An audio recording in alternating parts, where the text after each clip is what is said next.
আজ ২৬শে এপ্রিল ২০২৪, ১২ই বৈশাখ ১৪৩১ শুক্রবার। এবারের আমার সাইকেলিং যাত্রা হচ্ছে রামাকালিঙ্গি রিজার্ভ ফরেস্ট। তো আমরা সকালবেলায় শ্রীমঙ্গলের পানসি রেস্টুরেন্টে নাস্তা করে আমরা খিচুড়ি এবং চিকেন খিচুড়ি যেটা বলে ৭০ টাকা, সেটা খেয়ে আমরা রওনা দিব। তো আমরা রামাকালিঙ্গি যাওয়ার আগে আমাদের হবিগঞ্জের লোকাল সাইকেলিস্ট তপু ভাই নিজে স্কুটি নিয়ে এসেছেন আমাদের সাথে, উনি যাবেন। তবে উনি রামাকালিঙ্গি যাবেন না, উনি যাবেন নিরালাপুঞ্জি নামক একটা স্থান যেটাতে কখনোই আমরা এর আগে যাইনি। এমনকি খুব কম সাইকেলিস্ট একদম নিরালাপুঞ্জির যে খাসিয়া পল্লী যেটা বলি বা ওইখানে আজ পর্যন্ত খুব একটা কেউ যায়নি, আমরাই হয়তোবা একটা যাচ্ছি।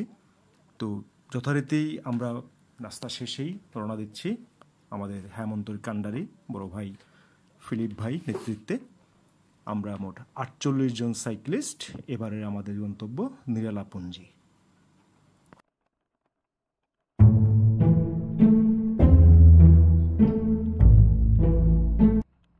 আজকে আমাদের এই তাপমাত্রা, যেটা বাংলাদেশে এখন আসলে খুব মৃদু বলা যাবে না, খুব উচ্চ তাপ প্রবাহ।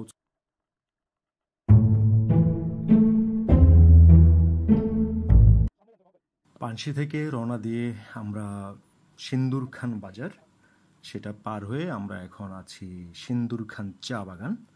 তো এখানে চা বাগানগুলো অনেক পুরানো, ১৮০০ শতাব্দীর চা বাগান এবং একদম ব্রিটিশ কলোনি এখানে বেশ সমৃদ্ধ ছিল এক সময়, এবং এটা এখনও ব্রিটিশ কলোনির ভিতরেই।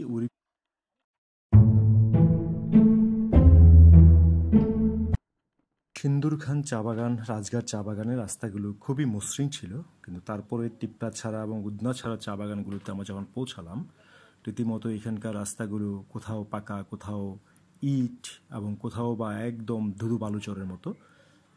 একটা ছোটোখাটো অটো বা ট্রাক বা হুন্ডা গেলে মোটামুটি নিজেদের মুখ টুক ঢেকেই যেতে হয়েছে আমাদের। তবে সবচেয়ে যেটা আমরা সমস্যার সম্মুখীন হয়েছি,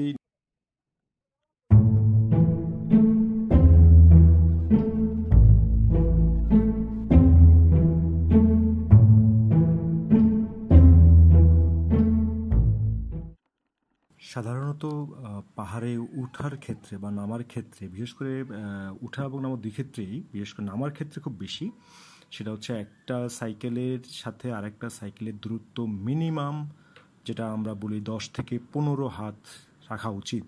তা না হলে সাইকেলিং যে স্পিড, সেই স্পিডে একটার সাথে, সামনের সাইকেলের সাথে পিছনের সাইকেলিস্টের সংঘর্ষ হওয়ার একদম খুব কমন বিষয়। এবং এক্ষেত্রে অনেক বড় ধরনের অ্যাক্সিডেন্ট হয়েছে এবং এটা রেকর্ডও আছে এবং হচ্ছে, যে কারণে আসলে সবসময় বড়রা বা সিনিয়র যারা আছেন, ফিলিপ ভাই, আমান ভাই, তারা